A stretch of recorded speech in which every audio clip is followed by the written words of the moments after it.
Border Gavaskar ట్రోఫీలో భాగంగా India versus Australia మధ్య జరిగిన మొదటి టెస్టు మ్యాచ్లో 295 పరుగుల భారీ తేడాతో టీమిండియా ఘన విజయం సాధించింది.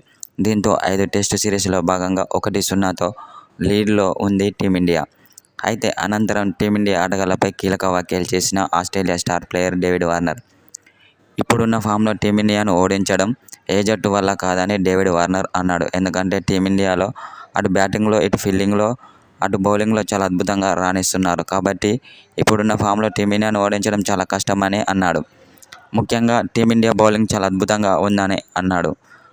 అందులో జస్ప్రీత్ బుమ్రా చాలా అద్భుతంగా బౌలింగ్ చేస్తున్నాడని అన్నాడు. అతని బౌలింగ్కే ప్రత్యర్థి ఆటగాళ్లు భయపడుతున్నారని ఆస్ట్రేలియా స్టార్ ప్లేయర్ అయిన డేవిడ్ వార్నర్ ఓ స్పోర్ట్స్ ఛానల్కి ఇచ్చిన ఇంటర్వ్యూలో పేర్కొన్నాడు.